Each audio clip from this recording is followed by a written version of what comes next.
வணக்கம் நண்பர்களே, நம்ம சேனலுக்கு உங்களை அன்புடன் வரவேற்கிறேன். இந்த வீடியோவில் நம்ம குழந்தைகளின் அடங்காத கோபத்தை வெறும் 60 வினாடிகளில் எப்படி கையாள்வது அப்படிங்கறத பற்றி மிகவும் எளிமையாகவும் புரியும் மாதிரியும் பார்க்க போகிறோம். இந்த வீடியோ உங்களுக்கு பயனுள்ளதாக இருக்கும் என்று நம்புகிறேன். அதனால் வீடியோவை முழுவதும் பாருங்கள். வாங்க தொடங்கலாம். உங்க குழந்தை என்னைக்காவது அவங்க கேட்ட நீல நிற கப்பையை கொடுத்ததுக்கு அப்புறம் இல்ல இது தப்பான நேரம்னு சொல்லி கத்தி அழுது பார்த்திருக்கீங்களா? ஒரே நேரத்துல எப்படி தப்பான நேரம் இருக்க முடியும்னு நமக்கு அப்படியே தலை சுத்தம். இல்லன்னா ஒரு சாண்ட்விச்சை கொஞ்சம் தப்பா வெட்டிட்டோன்னு வீடே ரெண்டாக்குவாங்க. நாம எவ்வளவோ லாஜிக்கா பேசி பார்ப்போம், சமாதானப்படுத்தணும்னு நினைப்போம், ஆனா எதுவுமே வேலை செய்யாது. அந்த நேரத்துல ஒரு பெற்றோரா நமக்குள்ள ஒரு பெரிய பதற்றம் வரும்ல, எப்படியாவது இந்த சத்தத்தை உடனே நிறுத்தணுமேனு துடிப்போம். கவலையே விடுங்க, இது எல்லாருக்கும் நடக்கிறது தாங்க. இந்த பதற்றத்திலிருந்து எப்படி வெளியே வரதுன்னு இன்னைக்கு நாம 5 விஷயங்கள் மூலமா பார்க்க போறோம். 1. டான்ட்ரம் டிராப். 2. கொரியர்களோட அந்த சீக்ரெட் ஜோங். 3. அந்த 5 படி ஜோங் பாஸ்.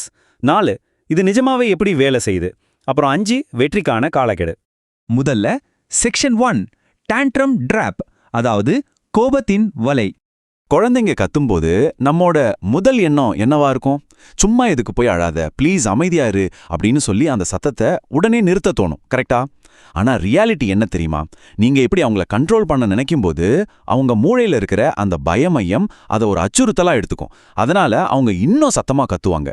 30 செகண்ட்ஸ்ல முடிய வேண்டிய ஒரு சின்ன விஷயம் 10 நிமிஷ போராட்டமா மாறிடும். இப்போ செக்ஷன் 2 கொரிய ரகசியம் ஜோங். இப்போ உங்க மனசை கொஞ்சம் ரிலாக்ஸ் பண்ணிட்டு ஆழமா ஒரு மூச்சு விடுங்க. கொரியா மொழியில ஜாங் அப்படின்னு ஒரு வார்த்தை இருக்கு. இதை சரியா மொழிபெயர்க்க முடியாதனாலும் இதோட அர்த்தம் ஒரு ஆழமான எமோஷனல் கனெக்ஷன். அதாவது உடனடியா ஒரு பிரச்சனையை சரி பண்ண நினைக்காம அவங்க கூடவே இருக்கிறது. ஒரு கொரிய பாட்டியை கற்பனை செஞ்சு பாருங்களேன். பேரன் உடைந்த பொம்மைக்காக கத்தும்போது அவங்க அவனை திட்டவோ அட்வைஸ் பண்ணவோ மாட்டாங்க. அமைதியா பக்கத்துல உட்காந்து முதுகுல கை வச்சு அந்த உணர்வை அப்படியே உள்வாங்கிக்குவாங்க. அதுதாங்க ஜாங். இந்த கொரியன் பேரண்ட்ஸ் உடனே அந்த ஃபீலிங்கை ஃபிக்ஸ் பண்ண மாட்டாங்க. ஏன்னா இங்க கோரெகுலேஷன் அப்படிங்கிற ஒரு சயின்ஸ் வேலை செய்யுது. சின்ன குழந்தைங்க மூளைக்கு தன்னைத்தானே எப்படி அமைதிப்படுத்துவதுன்னு இன்னும் தெரியாது. அதனால அது உங்க நர்வஸ் சிஸ்டம் கூட கனெக்ட் ஆயிடும். நீங்க பதட்டப்பட்டா அவங்களும் பதட்டப்படுவாங்க. ஆனா நீங்க அமைதியா இருந்தா உங்க உடல் அவங்க உடலுக்கு எப்படி அமைதியாகிறதுன்னு சொல்லி கொடுக்கும். எவ்வளவு ஆச்சரியமா இருக்குல்ல? அடுத்து செக்ஷன் 3 நம்ம மெயின் டாபிக் 5 படி ஜோங் பாஸ். இந்த 60 செகண்ட் முறையை செய்யறதுக்கு முன்னாடி ஒரு சின்ன வார்னிங். இதோட முதல் ஸ்டெப் நம்ம இயல்புக்கே ரொம்ப ஆப்போசிட்டா தோணும். அதை செய்ய மனம் மறுக்கலாம். ஆனா அதுதாங்க இங்க கேம் சேஞ்சர். இதுல மொத்தம் 5 ஸ்டெப்ஸ் இருக்கு. ஆற்றலை குறைத்தல், அமைதியான தொடர்பு, மென்மையான தொடுதல், உணர்வுக்கு பேரிடுதல், அப்புறம் சுவாசித்தல். இது ஒவ்வொன்றும் 60 வினாடிகளுக்குள்ள எப்படி வேலை செய்யுதுன்னு பார்க்கலாம். ஸ்டெப் 1 இது முதல் 10 வினாடிகளுக்கானது. குழந்தை கத்த ஆரம்பிச்ச உடனே நீங்க ஒரு ஆழமான மூச்சு விடுங்க. உங்க தோள்களை ரிலாக்ஸ் பண்ணுங்க. உங்க எனர்ஜியை அப்படியே குறைச்சிட்டு மெதுவா கீழே குனிஞ்சு அவங்க கண் லெவலுக்கு வாங்க. அவங்கள மிரட்டுற மாதிரி உயர்ந்து நிக்காதீங்க.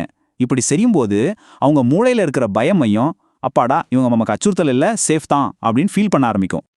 ஸ்டெப் 2 அடுத்த 3-5 வினாடிகள். இப்போ நீங்க அவங்க கண் லெவல்ல இருக்கீங்க. ஆனா ப்ளீஸ் தயவு செஞ்சு எதுவும் பேசிராதீங்க. அமைதியா ரொம்ப சாஃப்டா அவங்க கண்களை மட்டும் பாருங்க.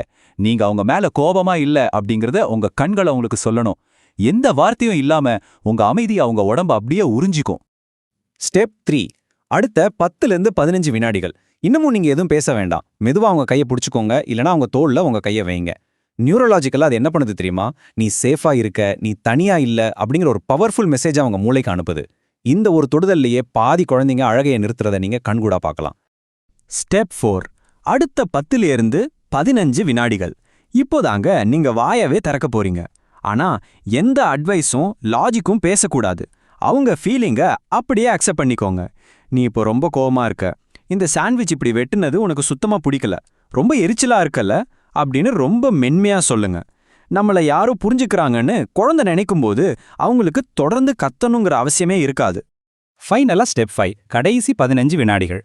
இப்போ குழந்தைய உங்க கூட சேர்ந்து மூச்சு விட கூப்பிடுங்க. இது ஒரு கட்டளை இல்ல, ஜஸ்ட் ஒரு இன்விடேஷன். 2 பேரும் சேர்ந்து கொஞ்சம் ஆழமா மூச்சு விடலாமா அப்படின்னு கேளுங்க. அவங்கள தனியா விடாம கூடவே இருந்து இதை செய்யும்போது அந்த உக்கிரமான கோபம் அப்படியே கரைஞ்சு 2 பேருக்கும் நடுவுல ஒரு சூப்பரான அமைதி உருவாகும். ஓகே, இப்போ செக்ஷன் 4 இது நிஜமாவே எப்படி வேலை செய்யுது? இந்த 60 வினாடிகள்ல அப்படி என்ன மேஜிக் நடந்துச்சு?